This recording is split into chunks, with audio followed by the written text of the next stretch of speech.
Bienvenue au podcast de Nouvelle Acropole Montréal. Deuxième podcast d'une série de 7 sur l'éloge des vertus avec Denis Briquenet. Aujourd'hui, la pureté. Bon, eh bien, bienvenue à vous tous pour cette deuxième rencontre sur éloge des vertus. Évidemment, à chaque fois, il faudra que je fasse comme une sorte de petite synthèse de qu'est-ce qu'on entend par vertu.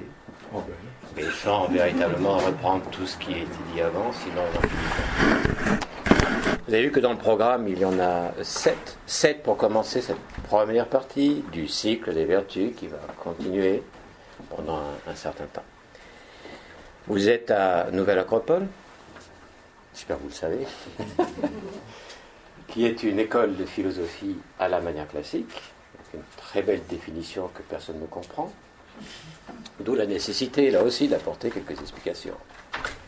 École, entre guillemets, parce que sinon ça voudrait dire qu'on est reconnu, mettons, par le gouvernement québécois et canadien pour instruire, ce qui n'est pas le cas. Nous sommes une association à but non lucratif. Quand on dit école, c'est pour faire référence à un modèle. Et ce modèle est contenu dans notre nom, qui est Acropole. Acropolis, la cité haute. C'est aussi un symbole, l'Acropolis. Ça veut dire tout ce qui est élevé, tout ce qui est haut. Mais pas simplement dans le sens physique, là. Même si les acropoles étaient construits en hauteur. Justement, à cause de la signification profonde. C'est tout ce qui est essentiel. Le classique, c'est tout ce qui est essentiel. Alors là, la définition est un peu plus précise. Et tout ce qui est essentiel, c'est tout ce qui se rapporte à l'identité. L'identité propre de chaque chose. C'est ça qui est essentiel. Vous voyez, ça veut dire que c'est l'être qui est essentiel. Donc, nouvelle acropole. Acropole, c'est donc un modèle. Nous avons la prétention, et plus qu'une prétention, puisqu'on est en train de le faire, de réinstaurer des écoles de philosophie à la manière classique. Nouvelle, c'est pour maintenant. Acropole, c'est pour ce modèle qui traverse l'histoire, tant d'Orient, en Occident, Nord, Sud et Centre. Et quand on fait l'étude comparative des civilisations et des cultures, on retrouve la même chose. L'idée est simple. Pour changer, il faut toucher l'essentiel. Il ne faut pas toucher la surface. Une transformation de surface peut durer un certain temps, mais ne permettra pas un développement durable. Et ne permettra pas, s'il n'y a pas de développement durable, une transformation plus importante pour une civilisation, une culture, mais qui soit plus humaniste. D'où l'intérêt de faire l'éloge des vertus. Et quand je fais ça, je ne suis pas en train de dire que nous allons nous positionner d'une certaine façon pour dire que les vertus sont dignes d'éloge. Parce que si je dis ça, c'est que je me situe au-dessus. Alors je dirais que c'est digne d'éloge. Par conséquent, je suis au-delà même de ces vertus pour les avoir intégrées d'une façon totale, archétypale, magnifique. Pas du tout. Quand on dit faire l'éloge des vertus, c'est de dire qu'il faut faire un appel au retour de ces vertus dans l'individu comme dans la collectivité. Nous pensons qu'aucun plan politique, nous, en tant que Nouvelle Acropole, en tant que philosophe acropolitain, on pense qu'aucun plan politique, aucune idéologie n'est suffisante pour qu'il y ait un changement. Parce que ça voudrait dire que c'est extérieur à nous. Nous pensons que le changement ne peut naître que de chaque individu, pris individuellement et pris collectivement. Autrement dit, il y a du travail. Il y a beaucoup de travail. Si on étudie l'histoire, on se rend compte que dans certains moments, l'humanité, dans certaines cultures, civilisations, ce n'est pas forcément toute l'humanité au même moment, toutes les cultures au même moment, mais il y a des périodes qui sont des périodes de décadence. C'est-à-dire que le côté classique est en train de perdre de l'importance, ce qui est essentiel s'évapore pour entrer dans un intellectualisme. Ce n'est pas que ça disparaît complètement, mais ça n'a plus de corps. Alors peut-être que le seul corps que l'on peut en donner, c'est dans des manuels, dans des livres, dans de magnifiques articles, dans des études remarquables, mais aucune prise dans la société et dans la culture. À ce moment-là, on est dans une crise sociale, culturelle importante. En faisant l'analyse au niveau de l'histoire, on se rend compte que le redressement devient possible par la philosophie morale. Et la philosophie morale est cette philosophie qui est nécessaire lorsqu'on est dans une situation de désacralisation ou une situation de déshumanisation. Si la seule façon de pouvoir régler les problèmes est basée sur la violence, sur la force, si on y va en force, la quantité, pour pouvoir changer les choses, imposer des changements, on se rend compte par l'analyse de l'histoire même de l'humanité, que ça ne fonctionne pas. Donc ce qu'il faut, c'est un renouveau intérieur. On appelle ça, nous, une renaissance avec un R majuscule. Il faut viser une renaissance. Ce n'est pas une renaissance de l'économie. Ce n'est pas une renaissance des différents éléments qui sont relatifs au savoir-faire. C'est une renaissance morale. C'est fondamental, c'est une renaissance morale. Aujourd'hui, c'est la philosophie morale qui est indispensable si l'on veut voir réapparaître une philosophie spirituelle.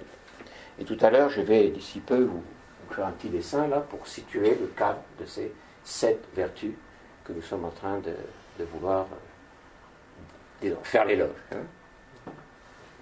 Si nous prenons l'Empire romain à son époque, lorsque l'Empire romain décline, lorsque les éléments classiques justement sont en train de s'enfermer à l'intérieur des temples ou à l'intérieur d'organismes, mais c'est-à-dire n'est plus une sève qui est en train de circuler dans la société, à ce moment-là, le redressement va venir par une philosophie que certainement vous connaissez, ce sont les stoïciens, le stoïcisme. Le stoïcisme est une philosophie morale. Parce que sans cette philosophie morale, encore une fois, tout développement qui vise une intériorité, qui vise une dimension spirituelle, va s'écrouler. Pourquoi ? Parce qu'il y a besoin d'une assise.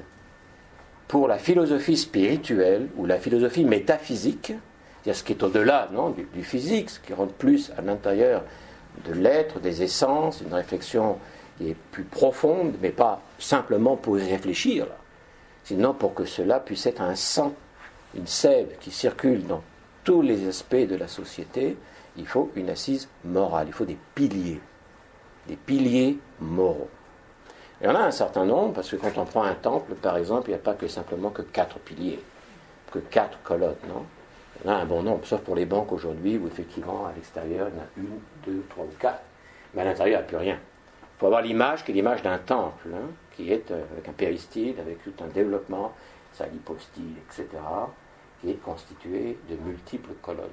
Pour ceux qui étaient là la dernière fois, j'ai présenté une petite vidéo que je représenterai plus tard aussi, pas forcément aujourd'hui, du temple des vertus. Ça s'appelle le temple des vertus. Et ce temple, il n'existe pas. C'est ça qui est intéressant. Ce n'est pas un lieu dans lequel il faut aller, et puis on rentre à l'intérieur et on recevrait comme une grâce qui ferait que d'un coup on ressort vertueux. Ce temple n'existe pas parce qu'il s'agit de le bâtir. Il s'agit de l'édifier. Il s'agit de le construire. Individuellement et collectivement. Alors ce qui existe, c'est en fait le modèle, l'archétype, qui est ce temple des vertus, et c'est tout. Après, c'est à chacun de le réaliser. Je répète, individuellement et collectivement. On va passer tout au long des programmes que l'on va développer, maintenant et dans les mois qui vont suivre, et on repassera. Dans l'ensemble de ces vertus, il y en a quand même un bon nombre. Et c'est très intéressant. Ensuite, ce qu'on a souligné, c'est que la vertu n'est pas un code moral intellectuel. Ce n'est pas une obligation qui a pris forme dans des mots, dans une morphosyntaxe, qui devient de plus en plus compliquée au fur et à mesure où personne ne l'applique. Comme ça devient encore plus évident d'avoir une bonne raison, mais c'est inapplicable parce qu'on ne la comprend pas. On ne sait pas de quoi il s'agit. Ce n'est pas une pilule. Ce n'est pas un médicament miracle, une potion miracle que l'on boit et d'un coup, ça y est. Ce n'est pas non plus, enfin nous le pensons nous, dans notre philosophie acropolitaine, ce n'est pas non plus de changer quelques dispositions chromosomiques et que d'un coup la personne elle devient, disons, réceptacle des vertus qui sont fondamentales. Les vertus sont des forces, sont des puissances, vraiment des puissances, dans l'idée même de la puissance, même d'un point de vue philosophique. Il y a quelque chose qui est à la fois au-delà de nous et à l'intérieur de nous-mêmes.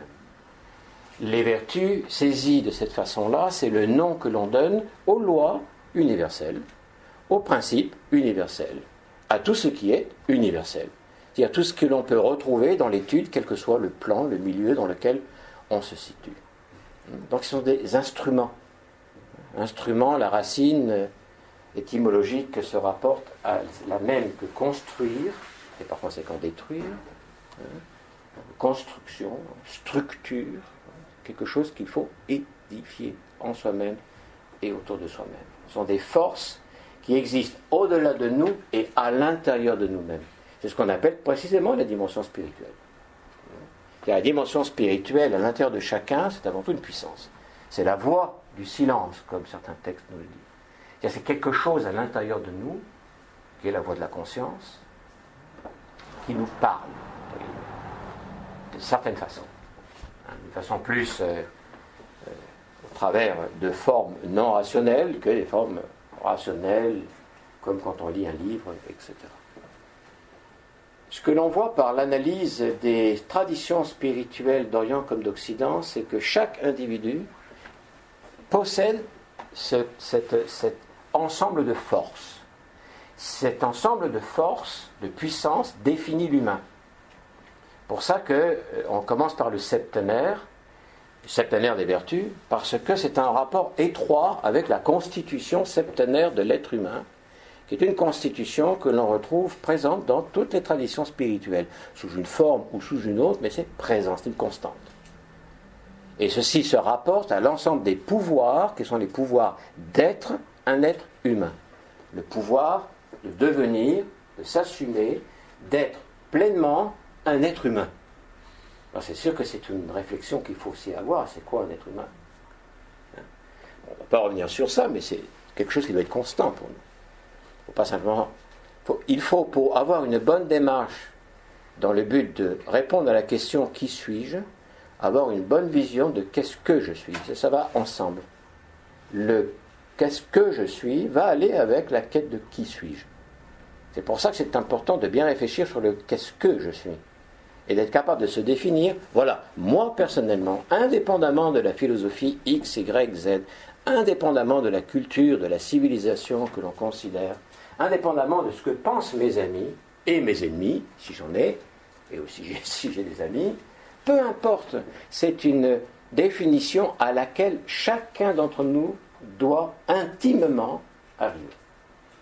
On doit arriver à une conviction intime de qu'est-ce que je suis en tant qu'être humain. Ce qui revient à dire, qu'est-ce que c'est qu'un être humain, n'est-ce pas ?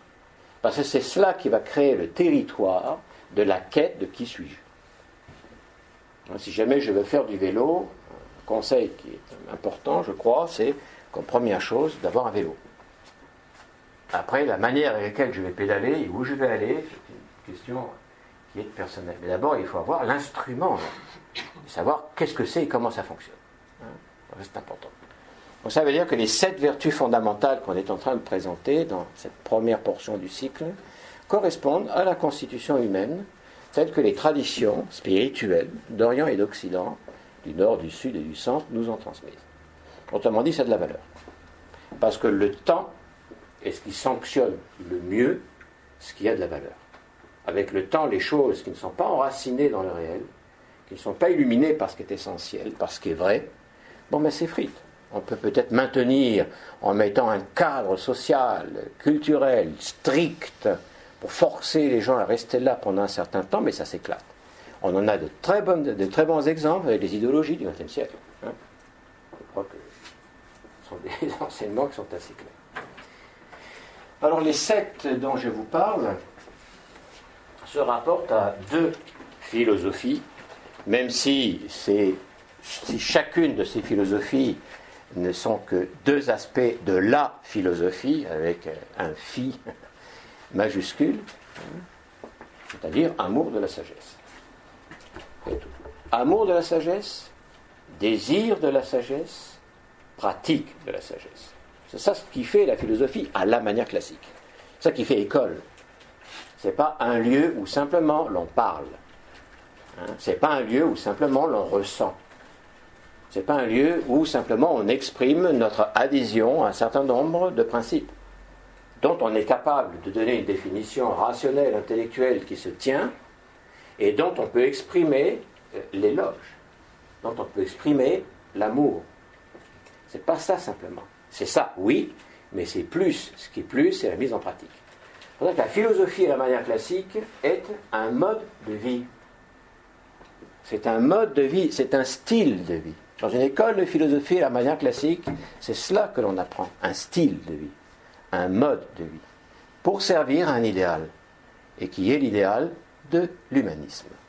C'est-à-dire un être humain, quelles que soient les distinctions de toutes sortes, qui puisse se réaliser. La puissance qui permet à toute chose de se réaliser, c'est-à-dire d'être pleinement en conformité avec son essence, en conformité avec son identité, pas l'identité que moi je veux lui donner, mais son identité réelle, ça s'appelle une vertu. Ça, c'est la définition très générale de la vertu. C'est cette puissance qui est, disons, plurifacétique, qui amène les choses à leur plein épanouissement, c'est-à-dire à leur identité. Donc, connais-toi toi-même. Ah oui, comment je vais faire ? Apprends à te connaître toi-même, et pour apprendre à se connaître soi-même, c'est la philosophie. Amour de la sagesse, amour de la connaissance, désir de la sagesse et pratique de la sagesse. Style de vie, mode de vie. Et nous pensons que dans la société moderne, ceci est important. Il faut des écoles de philosophie à la manière classique partout, le plus que l'on peut.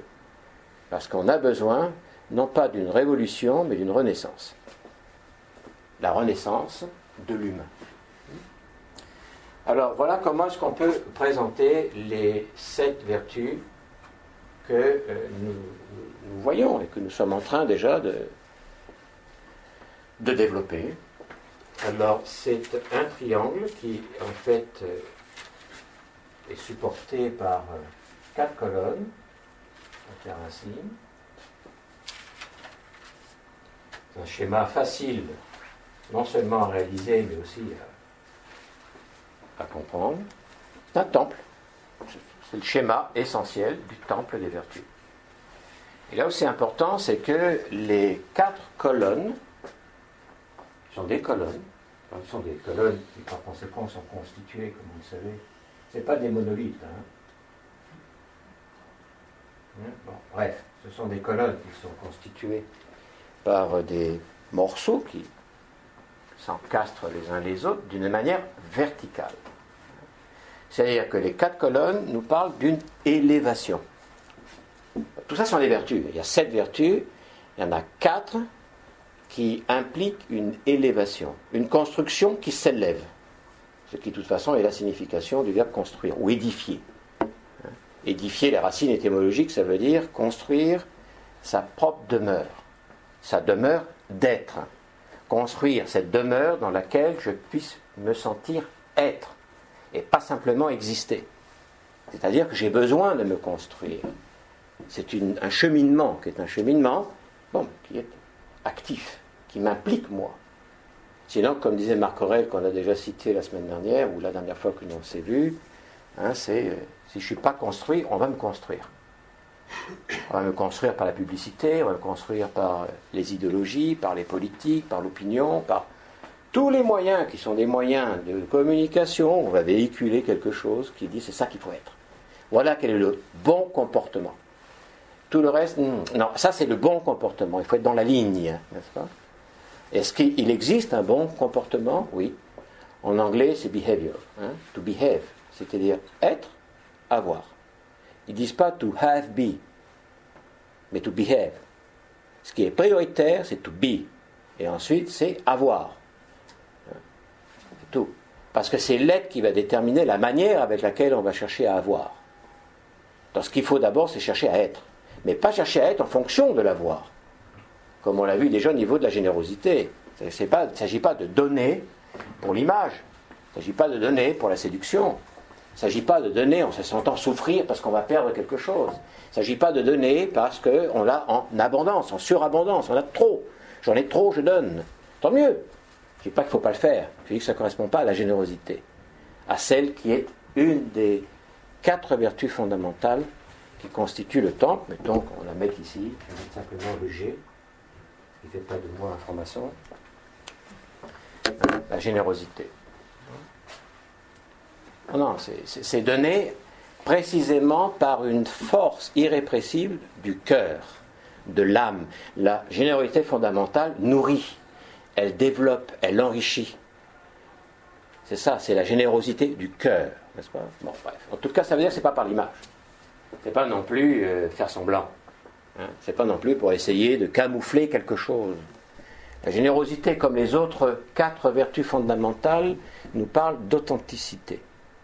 Dans authenticité, il y a une racine qui est le théos, qui veut dire l'être profond, l'être essentiel. Il y a donc une théosophie, c'est-à-dire une sagesse de l'être, quelque chose qui peut nous apprendre à comment faire pour être. On n'est pas les premiers, là.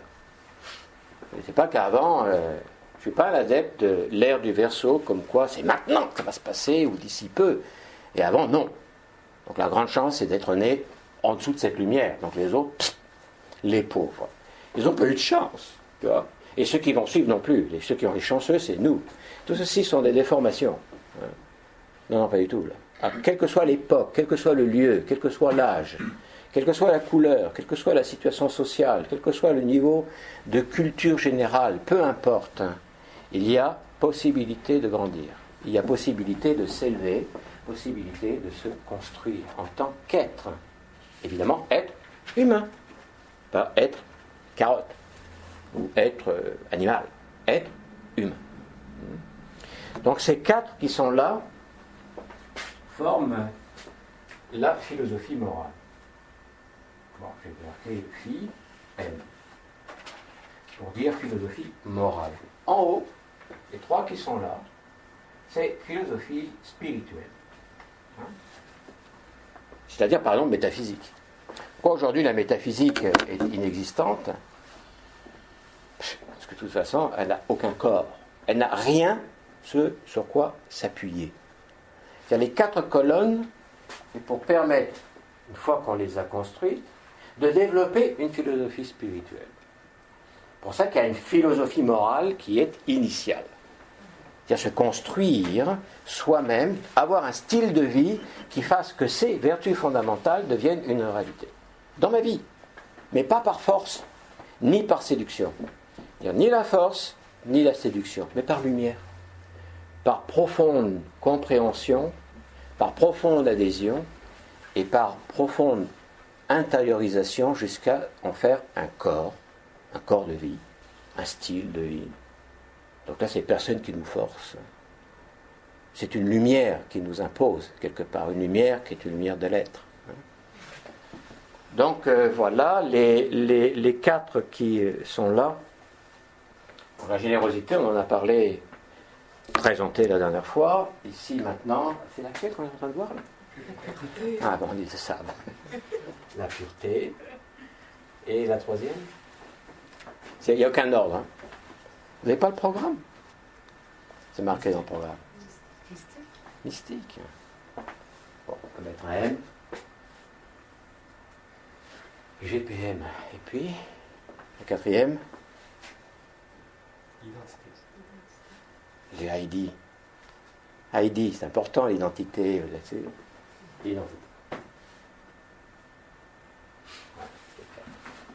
Mais nous sommes, du moins, c'est ce que nous présentons en tant que philosophie à la manière classique, on en est quelque part à la base. Et à regarder l'état du monde et l'état de la société, et surtout l'état moral de la société, c'est-à-dire comment est-ce que les gens agissent envers la nature, comment est-ce qu'ils agissent envers eux-mêmes, comment est-ce qu'ils agissent envers les autres. Bon, il ne veut pas dire qu'on soit véritablement là dans les 3 vertus spirituelles, c'est-à-dire les 3 puissances qui permettent un développement spirituel, qui sont, on l'avait dit la dernière fois, non mais ne vous inquiétez pas, c'est normal que le Coca-Cola, le hamburger et le dollar. Hein? Sans eux, c'est foutu. Le Super Size Me, c'était ça. Hein? Dévotion. Bravo. Dévotion. Encore une vertu très mal comprise. Très très mal comprise. Ensuite, investigation. Bon, investigue. Et puis, service. Ce sont les trois vertus discipulaires. C'est dans l'idée de la voie discipulaire qui implique une relation maître-disciple. Ce sont les trois vertus fondamentales. Parce que ce sont les trois vertus qui, en étant activées, en étant développées, forment un chemin qui est un chemin spirituel. On dit l'esprit, le spirituel n'est pas dans les livres. Ce qui est dans les livres, c'est la mémoire de ce qui concerne le spirituel. Mais le chemin spirituel n'est pas dans la mémoire, dans les livres, je veux dire. Le chemin spirituel, il se fait par notre propre démarche, par notre chemin. C'est pour ça que lui aussi, il n'existe pas. Il n'y a pas un chemin. On sait que tous les chemins mènent à Rome. Bon, mais comme tous les chemins menaient à Cusco, comme tous les chemins menaient à Borobudur, comme tous les chemins mènent à la cathédrale Notre-Dame de Paris, comme c'est finalement tous les chemins qui sont essentiels parce qu'ils se rapportent à des témoignages essentiels, arrivent tous vers le centre, le temple, le lieu où tu contemples.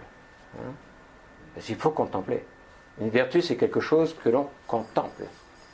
C'est une façon de pouvoir se relier à elle et puis d'une certaine façon commencer à monter.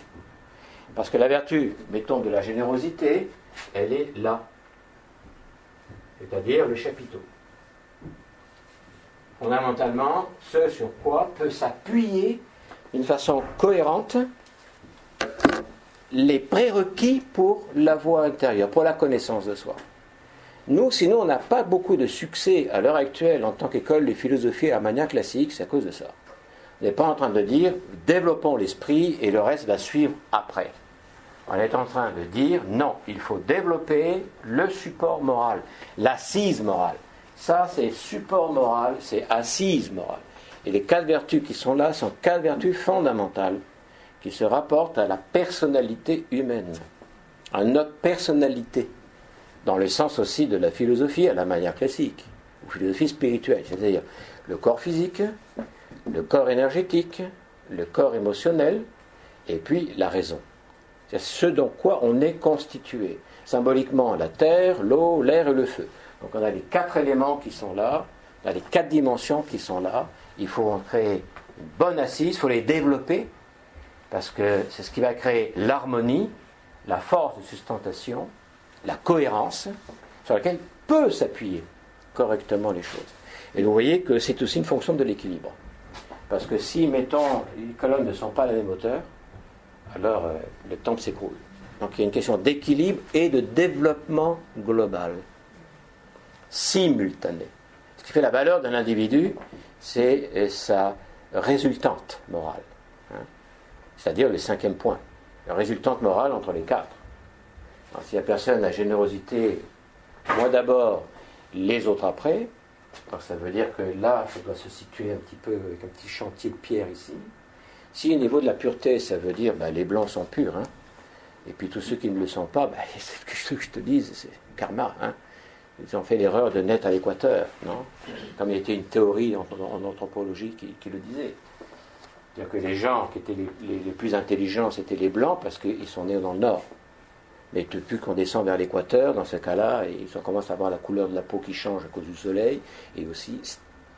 On a eu... Ça, c'est l'anthropologie du 19e. Bon, si la mystique, c'est je m'assois comme une grenouille sur mon coussin, et puis j'attends que ça tombe, bon, mais peut-être qu'il y a quelque chose qui va me tomber sur la tête, tôt ou tard, mais pour que l'esprit tombe dessus, peut-être un jour ça va arriver. Et tu fais quoi avec ça? Parce que quand l'illumination tombe, c'est une grâce. Après, il faut savoir qu'est-ce qu'on fait avec. Donc, il vaut mieux apprendre à l'avance qu'est-ce qu'on fait avec. Et puis avoir les vertus morales, la qualité morale, d'être capable de pouvoir le faire. Sinon, il n'y aura pas de transformation. Ça va être du blabla. Donc, c'est indispensable. C'est une discipline, on va y revenir, indispensable. Il faut développer les quatre ensemble. C'est une simultanéité, c'est une vision globale. C'est pas bon. Alors pendant les 2 prochaines années, je vais être généreux. Et puis ensuite, comme j'aurais été généreux pendant 2 ans, ça y est, en gros. J'y reviendrai plus tard. Là, maintenant, ce que je vais faire, la mystique, je vais faire. Voilà. Attends que ça tombe.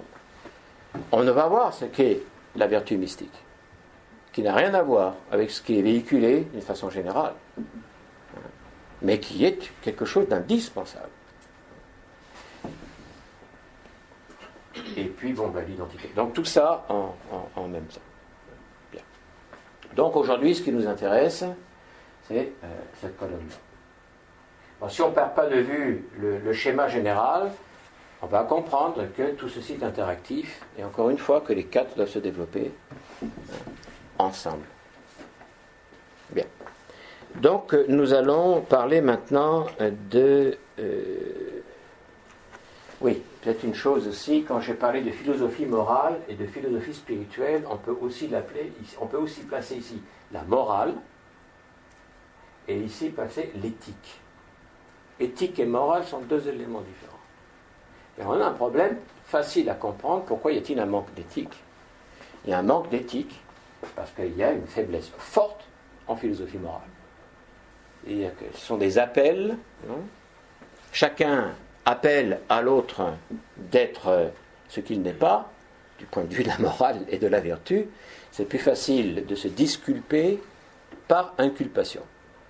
C'est quelque chose qui est très puissant de nos jours. Qu'on peut voir facilement. C'est-à-dire, on se disculpe en inculpant l'autrui. C'est la faute d'autrui. Alors moi, je me disculpe. C'est pas de la mienne, puisque c'est la faute de l'autre. C'est assez rassurant et réconfortant. Je vais dire, voilà, j'y peux rien. Moi, qu'est-ce que tu veux que je te dise? C'est la faute des autres.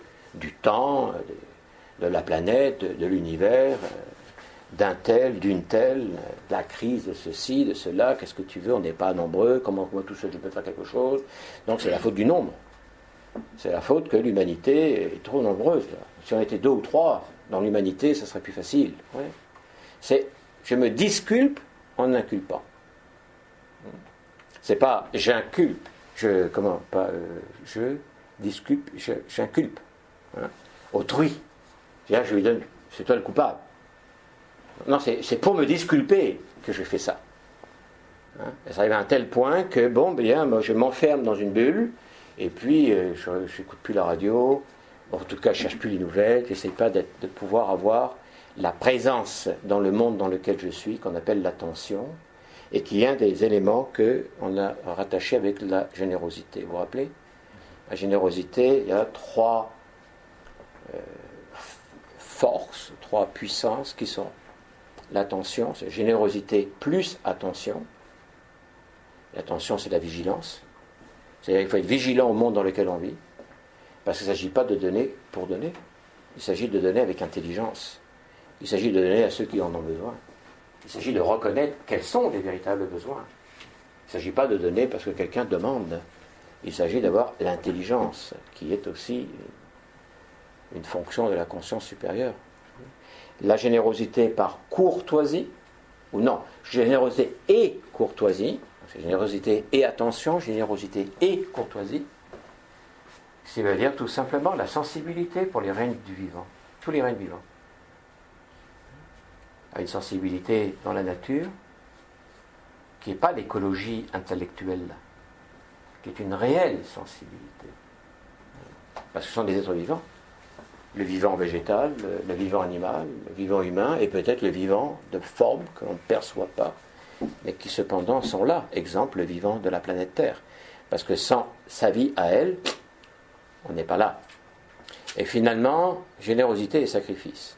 Vous vous rappelez, on avait donné ces éléments. Sacrifice dans le sens de l'action sacrée. Et comment est-ce que le don peut devenir quelque chose qui est sacré? C'est lorsque le don se fait par amour. Ce qui sacralise le don, c'est l'amour. C'est la compassion. C'est le sens inné parce que c'est une puissance de l'âme de l'autre. La considération de l'autre. C'est sentir l'autre. Ça donne évidemment une donnée de la générosité qui est assez là-haut. Bien, pour la pureté, c'est pareil. La pureté, c'est quelque chose qui est de capitaux. Enfin, il ne faut pas qu'on s'imagine, disons, aller directement là. Il faut déjà essayer de comprendre qu'est-ce qu'on entend par pureté. Mais la pureté, c'est pas pour nous. Parce que la pureté, c'est un idéal. C'est un idéal auquel on peut s'approcher, parce que finalement, l'essence même de la pureté va dans l'essence même de l'esprit. Et donc, qu'est-ce que je fais alors ? Y a-t-il un chemin qui conduit à la pureté ? Comme y a-t-il un chemin qui conduit à la générosité ? Et oui, le chemin qui conduit à la générosité, c'est être concerné par l'autre, être sensible à l'autre. Au-delà de toute distinction, être sensible à l'autre, réagir à l'autre. C'est l'altruisme, c'est l'alter ego, l'autre ego. C'est important, on est tous frères et sœurs, paraît-il qu'on est dans un village global. Mais dis donc, c'est le chantier dans le village global. De global, je ne sais pas ce où il est le global. Et la notion de village, qui est la préoccupation de l'autre, où est-elle ? La générosité, c'est donner le meilleur de soi. Et encore faut-il savoir qu'est-ce qui est le meilleur de moi-même. Donc il y a tout, c'est toute une démarche qui est une démarche de connaissance de soi. Ça, c'est important. Le chemin qui conduit à la pureté, c'est la purification. Donc ce qu'on va parler, c'est essentiellement de la purification. C'est en purifiant que l'on s'approche de la pureté. Même si on a une idée qui est une idée aussi de qu'est-ce que c'est que la pureté, ce qu'on va toucher également.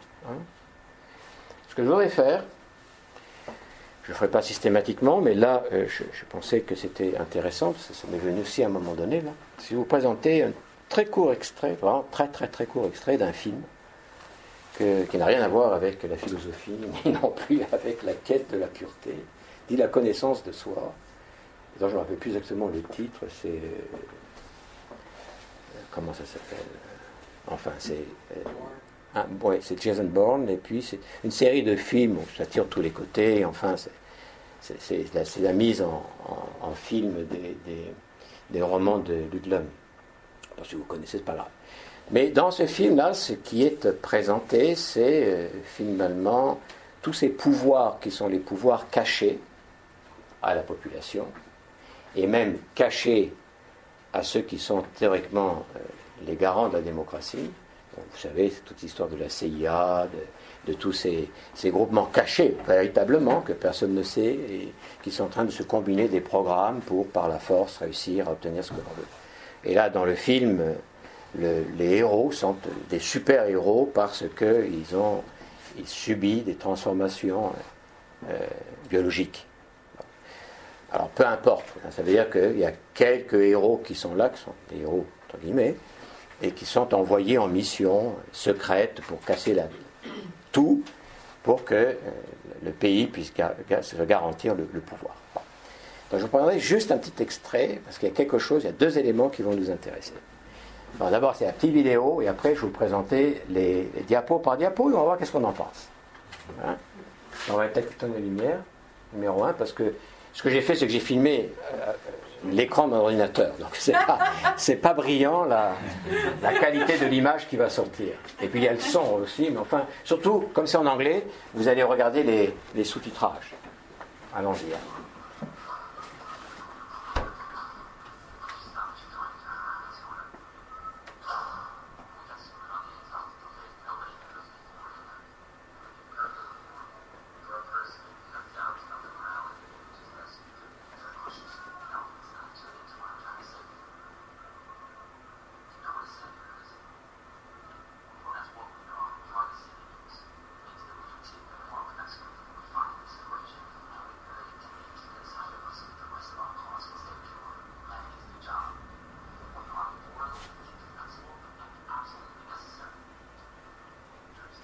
Très bien. Maintenant, mets-moi s'il te plaît PowerPoint. Le son, il n'est pas sorti du tout. Là. Donc, il n'est pas connexion du son. On va retourner par là-bas. C'est pas grave, de toute façon, ce qui est important. Mets-moi le F5 pour que je l'ai en PowerPoint.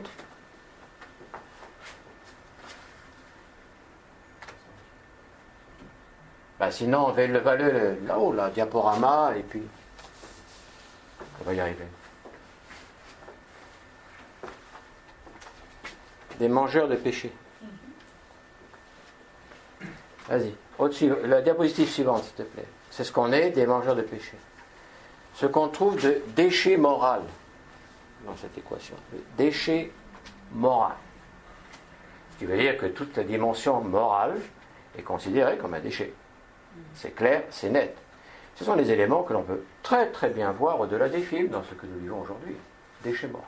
Oui. Ensuite, on l'enterre au plus profond de nous. Vous voyez que dans la construction, la même racine va dans destruction. Il y a une force à l'intérieur de nous, et toute force est dynamique. Donc là, pour le résumer, c'est très simple. Ou tu la fais croître, ou tu lui permets l'élévation, ou elle descend. Quand ça descend, ça donne une destruction. Là, c'est une destruction morale. D'ailleurs, c'est un peu normal, parce que dans le film, en fait, il n'est pas conscient de tout ça. Il va s'en libérer. Mais bon. Donc on l'enterre au plus profond de nous. On enterre la morale au plus profond de nous. Normal, c'est un déchet. Dans toute cette attitude qui consiste à utiliser la force pour obtenir gain de cause. Ou pour obtenir ce que l'on désire.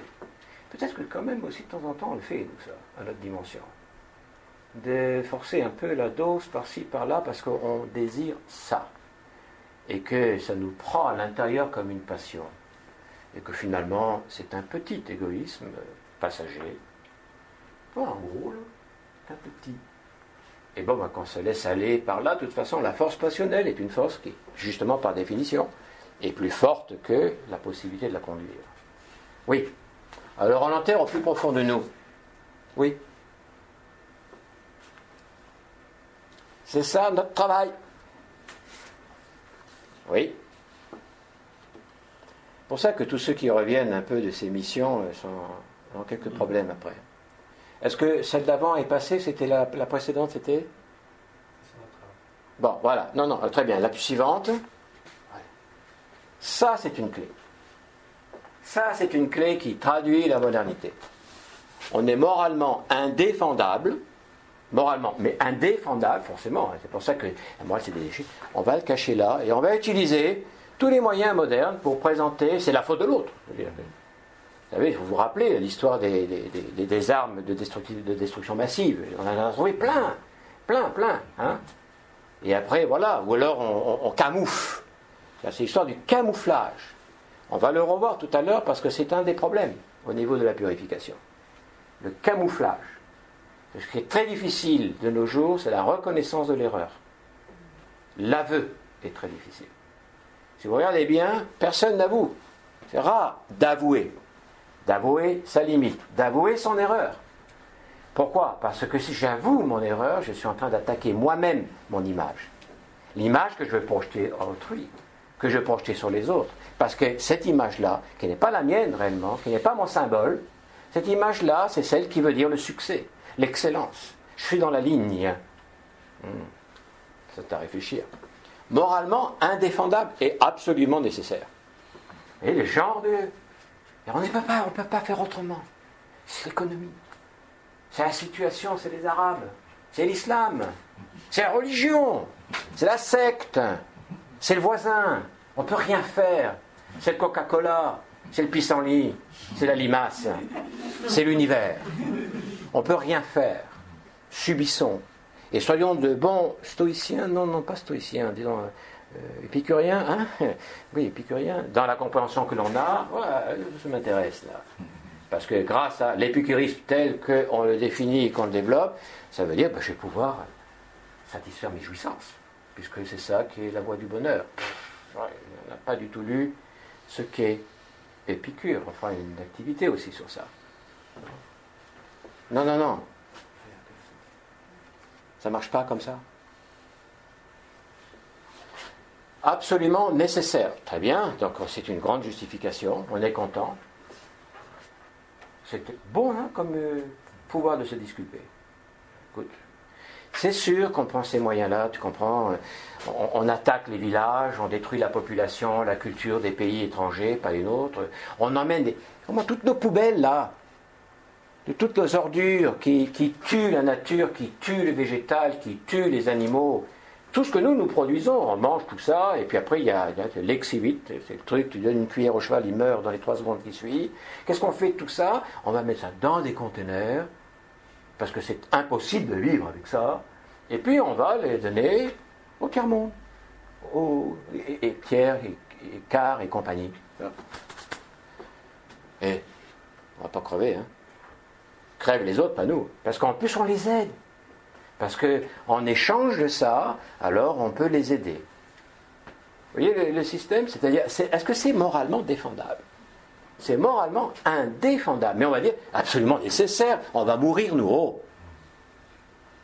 Nous, on est les Blancs. On est les WASPs. Hein? White, anglo-saxons, protestants, quand même. Crève qui crève, bordel. Hein? On s'en fout. C'est karma, ça, karma. Vous savez qu'à pas naître là où ils sont nés, là. Nous, on n'y est pour rien. Nous, on est complètement innocents. Oui, c'est sûr qu'on bouffe 3/4 des ressources humaines, des ressources de la nature, et qu'on n'est qu'un quart de la population. Ben, ça qu'à faire pareil. Nous, on a réussi à le faire. Pourquoi ils n'ont pas réussi à le faire eux? Qu'ils le fassent, on est d'accord, on ne dira rien. C'est absolument nécessaire pour notre santé, pour notre bonheur d'occidentaux. Hein? Et c'est quand même, ça touche ça. Il n'y a pas des choses à purifier là?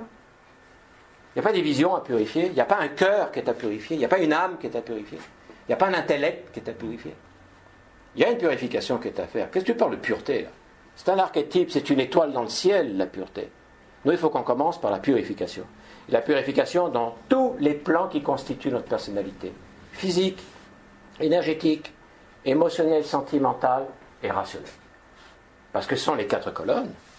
Ce sont les 4 colonnes. Il faut qu'il y ait une révision de notre vision du monde. C'est ça la philosophie et la manière classique. Réviser notre vision du monde. En s'appuyant sur le patrimoine de l'humanité. C'est pas en s'appuyant sur les bandes dessinées, là. Ou en tout cas, il faut les choisir, mais pas n'importe lesquelles. Oui. Pour que notre cause demeure pure. Vous voyez? Pour que notre cause demeure pure. C'est une inversion radicale et totale de la notion de la pureté. Radicale. C'est du camouflage. Et le camouflage, c'est faire semblant. C'est faire semblant d'être pour une sorte de vision de la démocratie. Quand tu étudies comment est-ce qu'elle est définie, cette démocratie, c'est un humanisme extraordinaire. C'est une compassion qui se manifeste dans toutes les dimensions de la société. Depuis tous les individus, les voisins et autres, le quartier, la ville. C'est extraordinaire quand tu regardes ce qu'est la démocratie. Tellement extraordinaire qu'après tu regardes autour pour la voir. Vous l'avez trouvé, vous? Moi, je ne l'ai pas trouvé.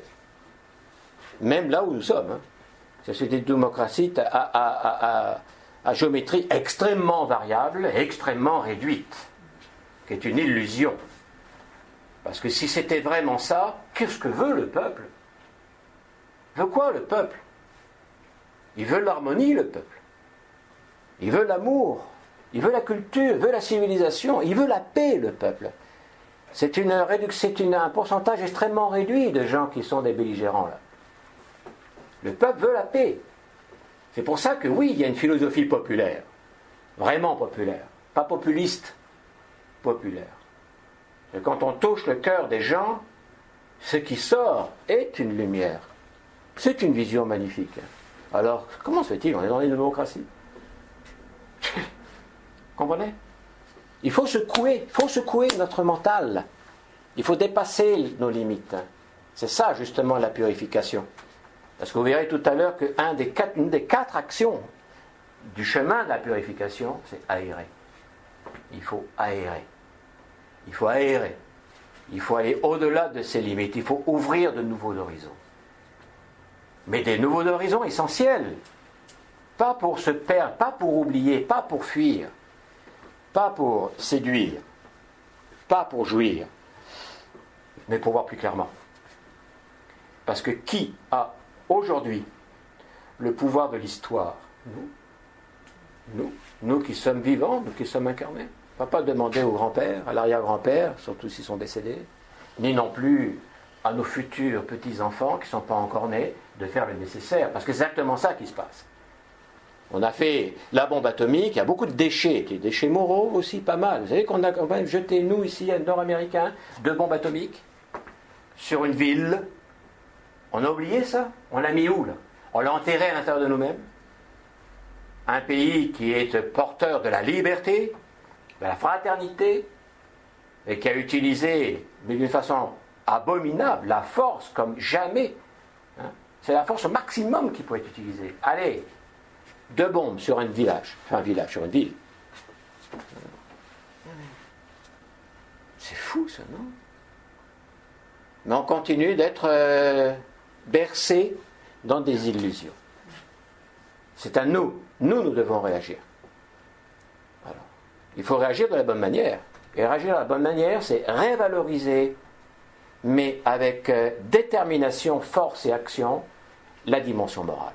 La vie morale, qui n'est pas moralisatrice, qui n'est pas suivre comme ça le dos courbé des indications qu'on nous donne. C'est pas ça du tout. Justement, la morale, c'est tout ça. C'est que ces 4 vertus. Philosophie morale qui est tellement riche, qui n'est pas évidente du tout. Commençons là où on est. Oui, je crois que c'est la dernière. Allez. Alors j'ai choisi cela parce que c'est pas de la science-fiction, ni de la politique-fiction. Il suffit de voir depuis les dernières années la quantité de scandales qui apparaissent. Et comment se fait-il qu'on a des scandales qui apparaissent des gens qui nous conduisent, des gens qui prennent des décisions pour nous, et nous on a voté pour ces gens-là, que ce soit de ce côté-là ou de ce côté-là. Et le résultat après, c'est que sortent des comportements, sont-ils des comportements moraux? Non mais moralement indéfendable, mais absolument nécessaire. Donc c'est un chemin qui est un chemin vers la purification. Alors, je donnerai quelques éléments de qu'est-ce que ça signifie. De la même manière que le temple est intégral dans sa construction, la purification, comme la générosité, est intégrale. C'est pour cela qu'il faut qu'il y ait un principe éthique qui contient, que nous avons à l'intérieur de notre charte, qui est au-delà, indépendamment de la race, sexe, credo, religion, peu importe.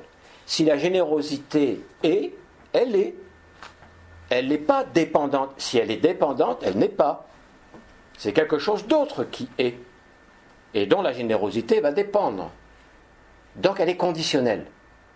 Et si elle est conditionnelle, elle n'est pas universelle. Même dans le sens humain. Ça veut dire qu'il y aura des exclus, parce qu'elle est conditionnelle. Et qu'est-ce qui fait qu'elle est conditionnelle? L'égoïsme.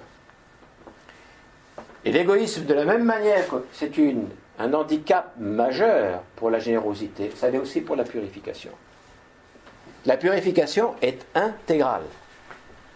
C'est-à-dire que c'est pas par morceaux. Pas des petits morceaux, là. C'est global. C'est une des premières des caractéristiques. Elle est non extrémiste.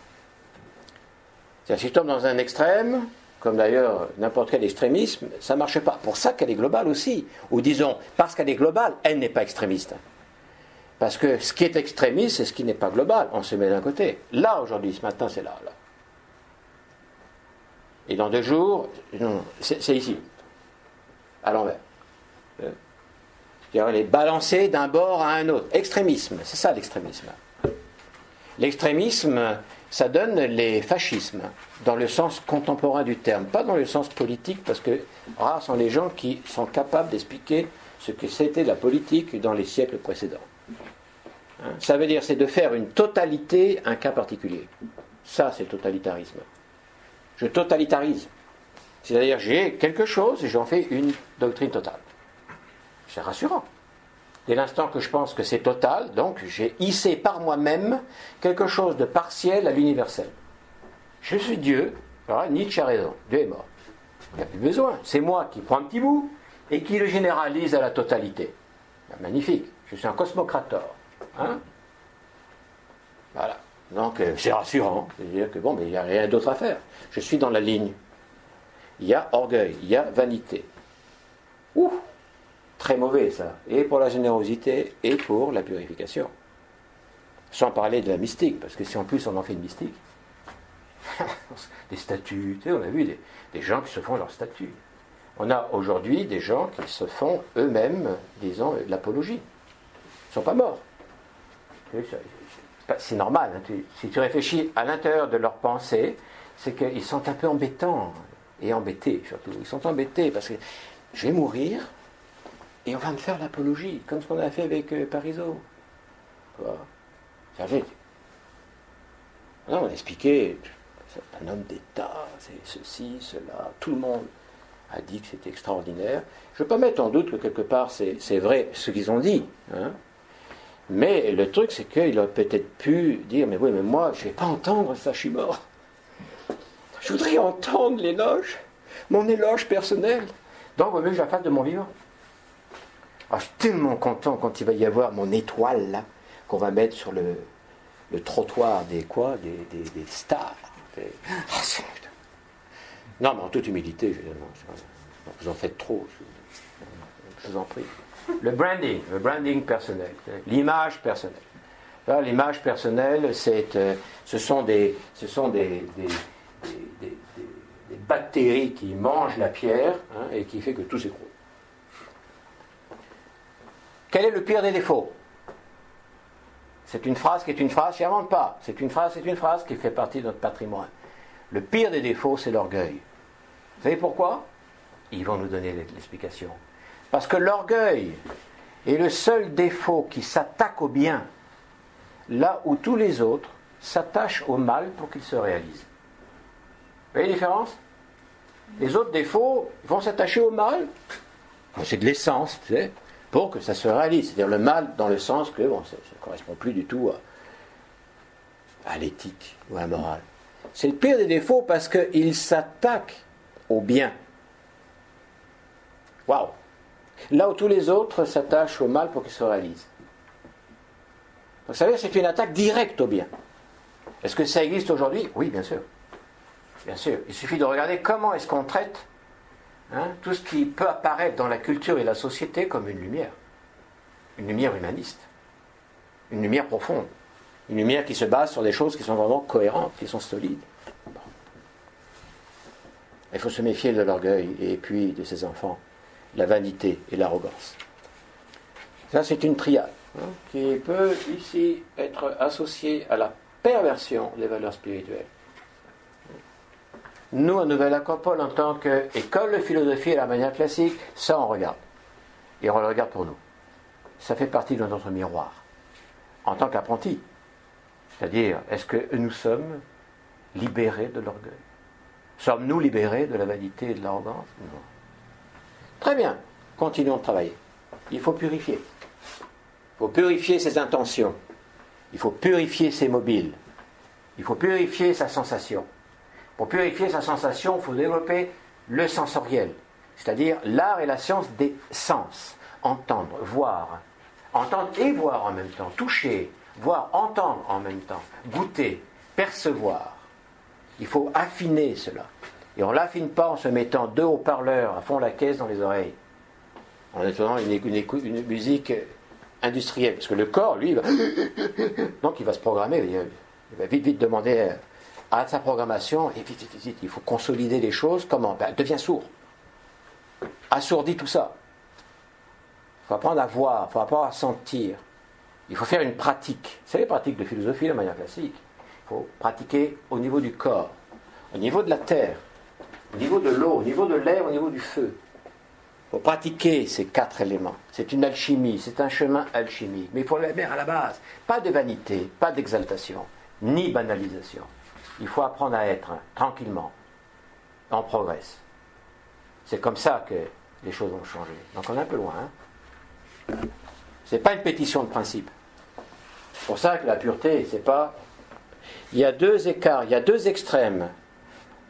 Le premier extrême, c'est la pureté physique. Alors là, tout est propre, aseptisé. Tout est calculé, rentre dans les petites étagères, tout est là. Les fibres caca à telle heure, le ceci à telle autre heure, mes heures de sommeil, tout ça. Mais exalté. C'est pas que c'est mauvais en principe, mais complètement exalté dans l'idée que la pureté physique va faire la pureté de l'âme, va faire la pureté du mental. Non. L'autre piège, c'est non plus le physique qui va faire les choses, mais c'est la méditation. Je vais méditer sur les valeurs fondamentales. Je vais lire les livres qui parlent de des valeurs fondamentales. Je vais entrer en métaphysique. Je vais rentrer en métaphysique. Je vais adhérer à ça tellement que c'est tellement bien. C'est magnifique. C'est un autre extrême. Ça ne veut pas dire que ni la pureté physique, ou plutôt la purification physique, et la purification mentale sont mauvaises. Ça veut dire qu'on ne peut pas les prendre uniquement elles. Il faut travailler dans les quatre colonnes. Générosité, pureté, mystique et identité. Comment est-ce que ça fonctionne ? Qu'est-ce qu'il s'agit de faire ? Comment est-il possible ? Quel est le moteur de la purification ? Transformer, transmuter les égoïsmes, c'est un pluriel, et les passions. Parce que et les égoïsmes et les passions sont ce qui nous éloigne de la purification. Parce que c'est des attachements. La passion est un attachement qui est plus fort que nous. Pour ça, il faut contrôler les passions. Mais c'est pas on les tue, on les contrôle. Comme disait Platon, dans les 4 vertus, lui aussi nous a présenté, c'est la passion du cœur. Par nature, la passion du cœur. Et c'est ça qui nous meut. On aime ceci, on se sent passionné par cela, c'est la passion du cœur. Et lui considère ça, à juste titre, lorsqu'on y réfléchit, comme étant un élément de la nature humaine. Pas une vertu. Fait partie de la force de l'humain. C'est la réalité humaine. L'être humain vit par passion. Il faut qu'il soit passionné, mais d'une manière éclairée. Il faut qu'il conduise sa passion. Sinon, il peut être aveuglé par sa passion, comme la foi. La foi peut être aveuglante, la passion aussi. Souvent, on s'en rend compte. Mais ça ne veut pas dire qu'il faut la tuer. Donc, qu'est-ce qu'il nous donne comme vertu, Platon ? Le courage. La vertu qui va avec la passion du cœur, c'est-à-dire l'idéalisme. Ça peut être aussi rentrer là, c'est le courage. De quel courage ? Le courage de se purifier. Purifier ses mobiles, purifier ses motifs, purifier ses intentions. Pourquoi je fais ça ? Pourquoi est-ce que je suis attiré par ça ? Pourquoi cette force qui m'appelle là ? Dois-je la suivre d'une manière aveugle ? Comprenez ? C'est pour ça qu'on voit très bien qu'il va y avoir besoin ici du feu de l'identité. Qu'est-ce que sont les choses ? C'est ça l'identité. C'est quoi les choses ? C'est quoi l'être ? Vous comprenez ? Donc, transformer, transmuter les égoïsmes et les passions. On appelle les passions fantaisistes incontrôlées. Est-ce que nous en avons ? Ben oui. Ça fait partie aussi de notre miroir, dans la ligne discipulaire de la philosophie et la manière classique. Quand on se regarde dans le miroir, on ne voit pas les qualités, on voit ce qui fait défaut. Et ce qui est un empêchement.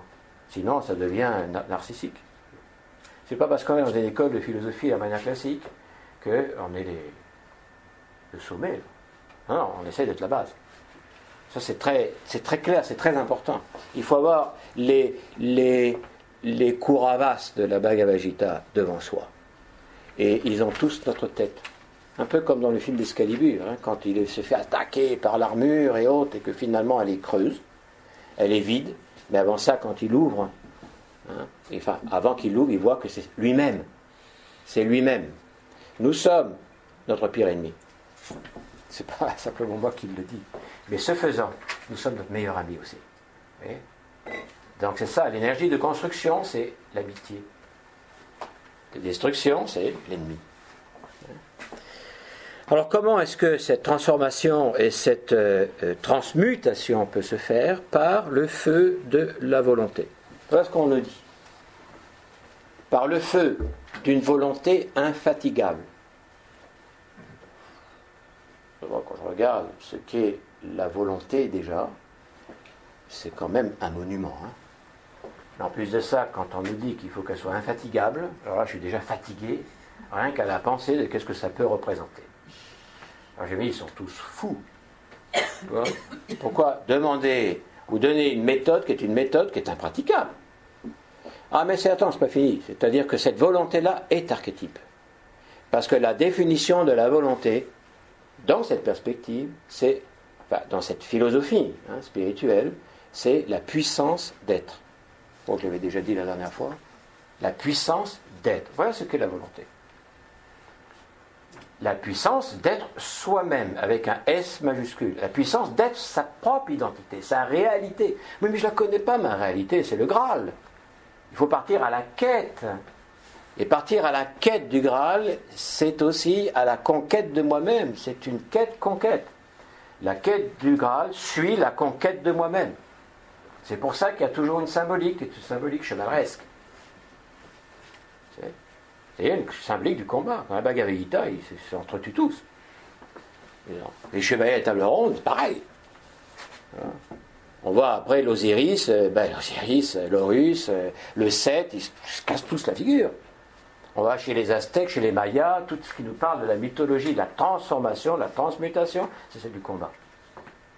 Mais une chose, c'est combattre autrui. Autre chose, c'est se combattre soi-même. Et ça qui est important. C'est une guerre. Et là, vous avez une très belle exposition sur les Aztèques. On va faire une sortie d'ici la fin, à laquelle vous pourrez être invité, parce qu'on va la commenter, on va peut-être en faire plusieurs, s'il y a plus de monde, qui est là, au Pointe-à-Calais. Il y a de très belles pièces, et des pièces qui sont importantes. Et chez ces Aztèques, qu'on décrit comme étant des barbares, sanguinaires, et surtout stupides, elles ne sont pas simplement sanguinaires, elles sont crétins. Et c'est pas mal, parce que pour être barbares, crétins comme ils le furent, ils ont construit Tenochtitlan, qui était une capitale que les conquistadors espagnols, européens sont arrivés, ils sont tombés le cul par terre, excusez-moi l'expression. Parce qu'ils avaient des villes qui sont des villes médiévales. Ils ont un concept spirituel qui est la guerre fleurie. La guerre fleurie. Et de ces fleurs viennent butiner le colibri, l'oiseau-mouche, qui est symbole de l'âme, couleur de l'arc-en-ciel. Pas mal pour des individus qui sont barbares et sanguinaires. Alors le problème, qu'est-ce qu'on peut faire alors? Est-ce qu'on nous indique? Oui, on nous dit, non, mais t'inquiète pas, la volonté, la puissance d'être, c'est la finalité. C'est le Graal. C'est ce à quoi il faut arriver en tant qu'humain. La puissance d'être humain. D'être totalement humain. D'être pleinement humain. C'est un archétype aujourd'hui, qui est universel et qui ne dépend pas de la race, sexe, credo, religion. C'est un archétype. C'est lui qu'il faut représenter. C'est pas mettre des statues de tous ces individus là qui veulent se glorifier eux-mêmes. Il y a quelque chose qui est à glorifier, c'est l'humain, avec un H majuscule, et dans sa pleine possibilité, dans sa pleine réalité, qui est un septénaire, qu'on étudie ou qu'on présente dans nos cours, parce qu'il faut aussi comprendre la base, et plus tard on développera. Donc c'est quoi, si on ne peut pas avoir la puissance d'être et la volonté? La discipline. La discipline est le chemin de la purification. Il faut se discipliner. Il faut trouver les moyens de se discipliner. Ah, oui, mais discipline, aïe. Ça, c'est un des mots qui est un mot qui fait peur, comme la pureté. Et quand il y a une paille dans l'acier, une pièce en acier qui a une paille, c'est ce qu'on dit, c'est-à-dire quelque chose qui n'est pas de l'acier, ça casse. Ça rend très fragile la pièce. Et elle peut d'un coup casser, alors que normalement elle n'était pas prévue casser. Et quand il y a un bug là, dans l'ordinateur qui nous fait devenir qu'est-ce qui se passe? C'est un bug dans le programme. Il y a un problème dans le programme. C'est-à-dire que le programme, il est complètement inopérant. Le bug, c'est quelque chose qui n'appartient pas au programme. Le programme est censé fonctionner de cette manière-là, selon le plan. Mais si à un moment donné, on fait quelque chose, il ne marche pas, il y a un bug. Comme la paille dans l'acier. Et bien d'autres exemples. C'est-à-dire, si je bois un verre d'eau, et que dedans, il y a un petit peu de terre, de boue, ou une matière que je ne connais pas, là, qui se diffuse dans l'eau, je ne vais peut-être pas la boire. Je vais essayer de faire quoi? De la filtrer. Peut-être même plus que de la filtrer, je vais passer par un phénomène qui est un peu plus alchimique, si on veut, ou chimico-alchimique, qui est de faire évaporer pour ensuite distiller. Distiller, pour avoir de l'eau qui est de l'eau, comment on va dire? De l'eau pure. C'est-à-dire, la pureté, c'est tout ce qui correspond à la chose. c'est tout ce qui est inhérent à la chose. Et tout ce qui est étranger à la chose crée une situation qui est une situation de déstabilisation, d'impureté. Autrement dit, ce n'est pas un concept qui est un concept racial ou un concept politique. Toute chose a sa pureté, qui est le chemin pour arriver à son être, qui est le chemin pour permettre à ce que son être et son essence se manifestent. Ça, la pureté. Peu importe, le chemin peut être fait de cailloux, d'épines, des moments du bon petit sable, monter, passer dans des gouffres, peu importe. Ça, c'est le chemin qui est le chemin de la réalisation. Personne ne peut dire quel sera le chemin de notre propre réalisation. La seule chose qu'on peut dire, c'est que certainement, ce ne sera pas toujours du coton. Parce que si c'est du coton, c'est qu'on est déjà arrivé. Et comme on n'est pas arrivé, il faut s'attendre à ce qu'il y ait quelques petits problèmes pour nous aider à faire face à ce qui nous manque. Et pour partir à la conquête de ce qui nous manque, pour aller à la quête de nous-mêmes. Vous voyez comment ça fonctionne? C'est la philosophie à la manière classique. Ou philosophie acropolitaine, parce qu'on adhère complètement à ça, à cette vision des choses. Alors, la discipline, mais pas à comprendre comme la répression. Aujourd'hui, discipline, c'est répression. Alors, si la personne comprend la discipline comme une force extérieure qui opprime, ne sois pas discipliné, parce que tu ne vas pas aller bien loin. La discipline est une joie, c'est une conscience éclairée, que je n'ai pas la volonté dans sa puissance totale pour faire que je veux et ça va se passer. Il suffit de regarder le 31 décembre, lorsque dans l'euphorie, du champagne, et puis des petits gâteaux, et puis de toute façon d'être tous ensemble, on prend des résolutions. Une résolution est une fonction de la volonté. La volonté prend des résolutions. Mais quand la volonté, comme il faut l'entendre, la puissance d'être, prend une résolution, ça fait force de loi. Donc ça veut dire quand j'ai pris mes résolutions, ça y est, ça va faire force de loi dans toute mon année, jusqu'à l'année prochaine, où là c'est le jugement de moi-même. Bon, alors c'est quoi les résultats que j'ai pu obtenir? Sauf que comme vous le savez bien, 2 ou 3 jours plus tard, les résolutions commencent à, disons, vibrer. Et puis après, elles ne regardent plus vers l'avenir, mais elles regardent plutôt vers le passé. Et puis ensuite, elles s'endorment, et puis après, par magie, elles disparaissent. C'est moralement indéfendable, mais absolument nécessaire. Parce que j'ai réfléchi à ces résolutions, ouh là là, je ne pourrais pas les tenir. Donc je viens d'abandonner. Il y a quelque chose qui est à purifier. Il y a cet élan du cœur qui est à purifier. Qu'est-ce que c'est qui a abîmé l'élan du cœur? Qu'est-ce que c'est qui l'a détourné? Ça fait partie de la purification. Les 4 niveaux de la purification. Donc, une des graves erreurs, c'est de considérer la répression, ou de s'imaginer la répression. Je vais y arriver! Je me force! Non. Ça va tenir un peu, mais pas trop longtemps. Et les résultats, c'est mieux que ça ne tienne pas beaucoup. Mieux vaut que vite, ça s'écroule, parce que travailler de cette façon-là, il n'y a aucun résultat. Si, mais des résultats déformés. Vraiment déformés. Alors, ce n'est pas la voie de la déformation, c'est la voie de la transformation. Il ne faut pas confondre. Pour se transformer, il faut s'informer correctement sur les voies et les chemins de la transformation.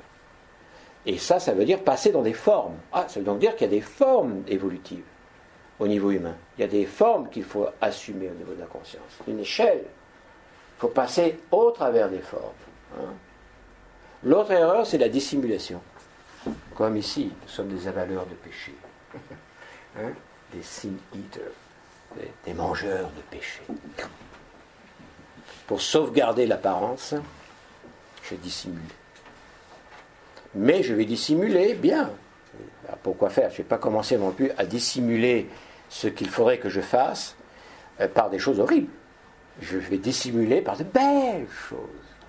Je vais même avoir des actions pour ça, de grande générosité. Le panier de Noël que j'ai donné. C'est pour ça qu'on dit ici à l'école, à Nouvelle-Acropole, il y a un jour où il ne faut pas donner un panier de Noël, c'est le jour de Noël. Mais les 364 autres jours, oui. Donc ça veut dire des paniers de Noël pendant 364 jours, et le dernier, on est en vacances. Parce que de toute façon, d'autres vont le faire. Ou j'aime beaucoup aussi la taille variable, géométrie variable des chèques de donation. Des fois, on présente alors le chèque, sont à 6 pour tenir le chèque, parce qu'il est grand comme ça, et il mesure 6 mètres. Les chiffres sont comme ça, et ils sont... C'est de la publicité. Alors, tant qu'on a ça, on va prendre quand même, tu sais. On va prendre. Mais en réfléchissant plus profondément, il y a quelque chose qui ne va pas. Il y a quelque chose qui ne va pas. Il ne faut pas dissimuler. C'est l'authenticité. Et c'est valable pour tout ce qui est ici. Il faut avouer. Il ne faut pas avoir peur du sentiment de la culpe. Parce que le sentiment de culpabilité, on l'a rejeté en disant c'est pas bien, c'est le christianisme, faut pas. Non. Il y a une voix du silence à l'intérieur. Qu'est-ce que tu crois qu'elle va te dire, ta voix du silence? Elle va te décrire la Balokitchevara, elle va te décrire les 14 degrés du Bodhisattva, elle va te décrire quoi? Si jamais vous entendez une voix à l'intérieur de vous qui commence à vous parler des incarnations des Bouddhas, vite, allez voir un psychiatre, parce qu'il y a un problème qui est en train de se passer dans la tête. C'est pas ce genre de voix qu'on entend. La voix du silence, elle te met le doigt là où ça fait mal. Comme, ça va, il ne regarde pas la publicité.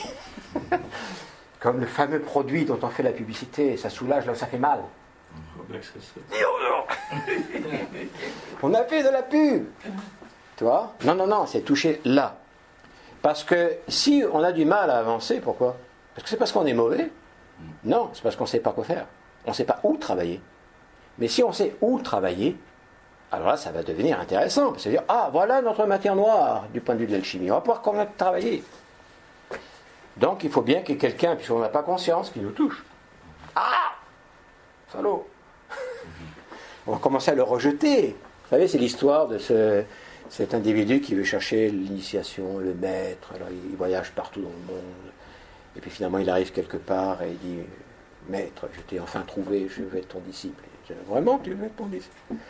Parce que c'est vraiment embêtant. Il faut qu'on comprenne. Pour un maître, c'est très embêtant d'avoir des disciples. Il faut s'en occuper. Il a déjà suffisamment à faire pour lui-même, peut-être. Et tu veux vraiment, j'insiste, j'ai fait tout ça pour te trouver, je suis prêt, etc. Tu es prêt à tout? Oui, je suis prêt à tout. Mais vraiment, tu es prêt vraiment à obéir? Ouais, je veux pas obéir, l'obéissance. J'ai compris ce que c'était l'obéissance. Tout à fait. Ouais, il l'amène dans la cour, je vais savoir quelque chose, il faut d'abord que tu arrives à te voir toi-même. Regarde, et là, il y a un puits, il y a de l'eau, et le disciple regarde pour se voir lui-même. À ce moment-là, le maître le prend par les cheveux, et le met dans le truc. L'autre, qui était le prêtre, il crame dans la panique, non. Il commence à taper le maître un maximum, alors après le maître il sort, il dit mais écoute, continue ton chemin, parce que tu n'es pas encore tout à fait prêt. Vous avez vu Karate Kid? Alors le numéro 2, là, alors, qu'est-ce qu'il lui fait faire? Enlever la veste. Remet la veste. La mettre par terre. Enlever la veste. Dans le premier, c'était... C'est ça, c'est très bon, parce que c'est effectivement ce que les textes nous disent. C'est la voie de l'humain, de la philosophie humaniste commence par ça. C'est-à-dire qu'il faut commencer là où nous sommes. Et là où nous sommes, c'est trouver quelles sont nos limites, quels sont nos défauts, qu'est-ce qui nous manque, où est-ce que ça fait mal. On a besoin de ça. Et si on n'arrive pas nous-mêmes à le faire, la vie va essayer. Ce qu'on appelle les problèmes. Je suis malheureux. Ça n'arrive qu'à moi, mais qu'est-ce que j'ai fait? J'ai rien fait, je ne mérite pas ça. Attends, calme-toi, réfléchissons. Aujourd'hui, on appelle ça le décodage. Ce qui monte de plus en plus, c'est décoder. Au niveau de la maladie, etc., il faut décoder. Physiquement, organiquement, psychiquement et mentalement. Il faut décoder là. Il y a un problème dans les colonnes. Bien, alors quelles sont les étapes? On a les erreurs, quelles sont les étapes? Qu'est-ce qu'il faut faire? Facile à retenir. Il faut balayer. Bon, facile. Il faut laver. Facile aussi. Il faut aérer. Et il faut brûler. Balayer élémentaire. Pas mouiller, comment j'ai dit, laver, élément eau, aérer, élément air, brûler, élément feu. C'est-à-dire, balayer, c'est tout ce qui concerne le physique. Et quand on dit le physique, c'est pas simplement le corps physique. C'est tout ce que l'on amène à la matière. C'est tout ce que l'on donne matière. Ce à quoi on donne matière. On donne matière à beaucoup de choses. Lorsqu'on va choisir un vêtement, par exemple, on donne matière à une intention, à un désir. Lorsque l'on va poser notre bulletin de vote dans l'urne, on donne matière à une idée, une conception. Lorsqu'on exprime un sentiment, lorsqu'on l'exprime par une action, on va donner matière à ça. Donc là, c'est balayé. Toujours dans la même idée, au niveau passion et au niveau égoïsme, parce que c'était les égoïsmes, lutter contre les égoïsmes. Parce qu'on peut aussi s'illusionner en pensant je ne suis pas égoïste, parce que l'idée de l'égoïste, c'est l'archétype inverse, tu sais, de ce qu'est normalement la générosité, l'altruisme, où personne n'est égoïste comme ça.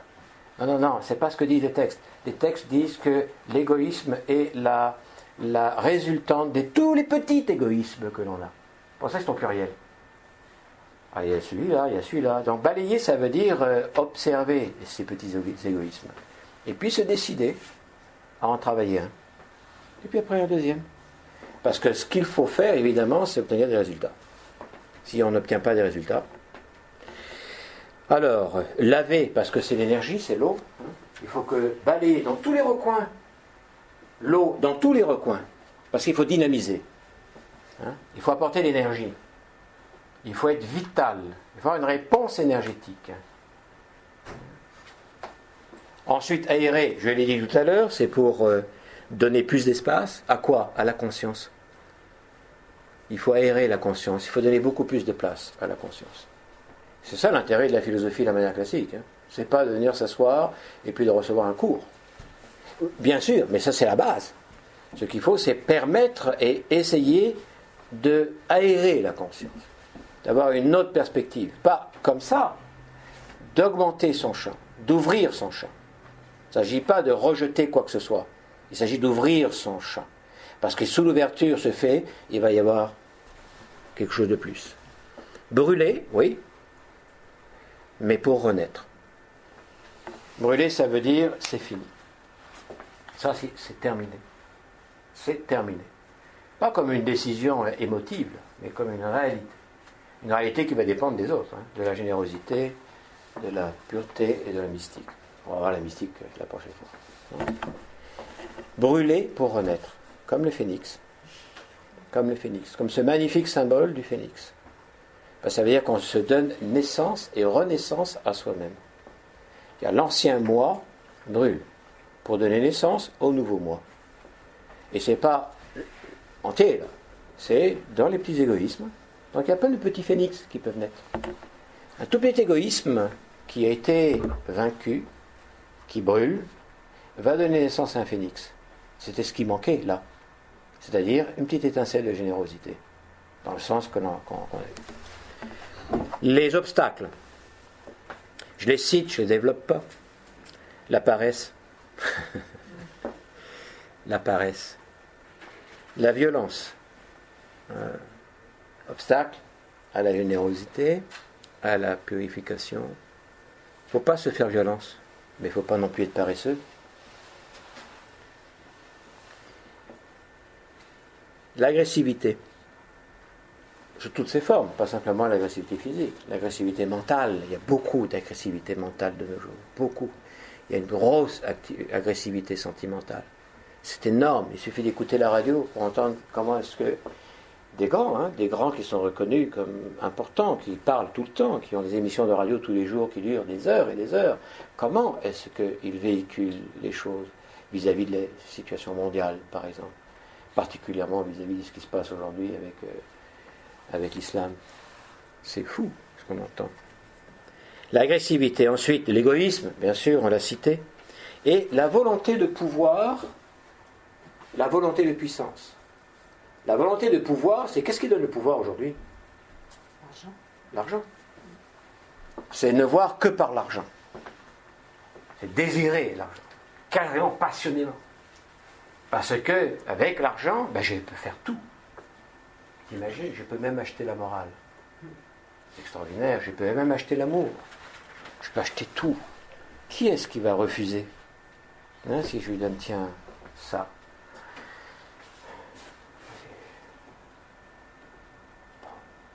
Une fois, une fois.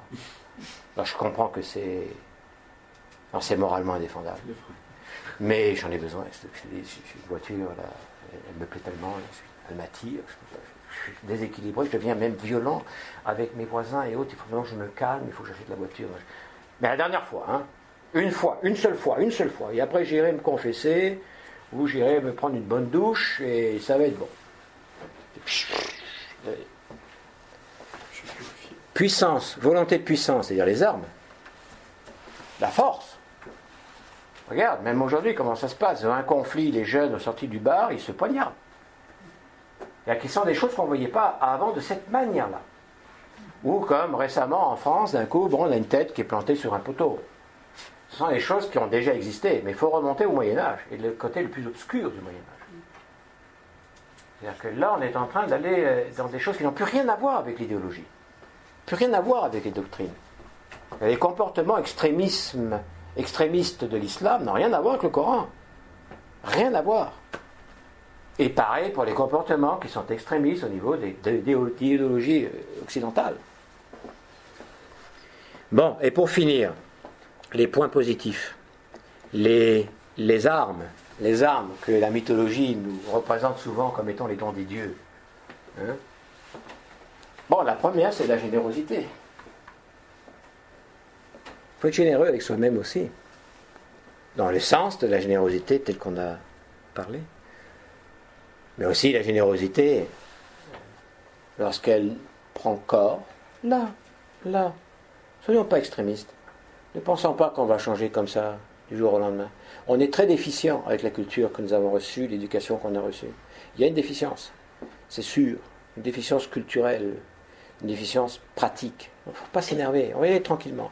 L'important, c'est de marcher. Comme dit Confucius, il n'y a pas de chemin sans ceux qui marchent. Donc, il faut qu'on marche. L'amour, ça se comprend. Mais pas l'amour superficiel. C'est l'amour, la compassion, le sens profond de l'autre. L'oubli de soi. Oubli de soi intelligent. Oubli de soi éclairé. Pas le petit amour, qui est la volonté d'être aimé, de se sentir aimé. Alors là, c'est pareil, on peut l'avoir sur notre glace quand on se voit. Est-ce que véritablement je suis débarrassé de ça? Non, d'ailleurs, ce n'est pas une question de s'en débarrasser. C'est une question d'aller à la quête de ce Graal qui est aussi amour. La force est un atout, mais dans le sens de la constance, de cette détermination durable, qui est discipline. Cette force est discipline. Il faut que je me donne une discipline, intelligemment, à la hauteur qui est moi plus quelque chose, mais pas moi plus l'Everest. C'est-à-dire moi un peu là. Une discipline que je peux suivre parce que je me la donne moi-même d'une façon intelligente. Je sais qu'en faisant ça, je vais pouvoir réussir à changer un petit peu.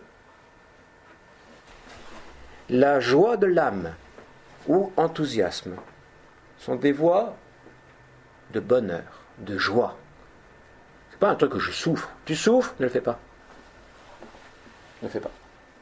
Ne t'engage pas. Tu souffres, ne t'engage pas. Engage-toi ailleurs, dans quelque chose de plus simple, de préliminaire, qui va te permettre plus tard, après, de dire mais si je souffre. Non. Qu'il y ait des difficultés, qu'il y ait des épreuves, qu'il y ait du courage à appliquer, qu'il y ait des dépassements de soi. Oui, mais ça c'est sûr. Qu'il y ait des moments dans lesquels ça fait mal, oui. Mais pas je souffre psychiquement, là, je souffre. Non, oui. C'est la joie de l'âme, ou l'enthousiasme. La vaillance, pour ça qu'il y a des vertus qui sont des vertus chevaleresques. Et finalement, l'honneur, le sens de l'honneur, qui est le respect le plus que cela nous est possible, et un petit peu plus de l'authenticité, d'être authentique avec soi-même. Et il faut être authentique avec soi-même, pas toujours, pas tout le temps, ou uniquement plutôt dans ce qui est bien. Il faut aussi être authentique dans ce qui est mal. Ça s'appelle l'aveu, à avouer. On a un dicton que vous connaissez, c'est qu'une faute avouée est à moitié pardonnée. Ce qui reste, c'est quoi? La rédemption. C'est-à-dire rédimer. Et la rédemption est une démarche qui est une démarche personnelle, volontaire de changer. C'est pas d'aller mettre de l'argent dans la boîte ou de prendre une douche. C'est-à-dire le pardon est la chose la plus facile, quoique aujourd'hui les gens ont du mal à pardonner. Mais le pardon n'est pas tout. Si je suis pardonné de l'erreur que j'ai avouée et que je reçois l'élément de me dire voilà en quoi c'était ton erreur et que je la comprends, après ce qu'il faut c'est que je fasse le nécessaire pour ne pas renouveler l'erreur. Je finirai avec ce dernier dicton. L'erreur est humaine, mais la renouveler est diabolique. Bon, allez, avec ça, vous savez que ce style d'activité éloge des vertus n'a pas comme mission d'être didactique et ensuite de faire question-réponse. Simplement, je délivre quelque chose qui appartient à notre philosophie acropolitaine aussi. Il y a d'autres activités dans lesquelles l'échange existe aussi. Il n'y a pas, mais pour ça, non, je préfère... Merci de votre attention. Merci.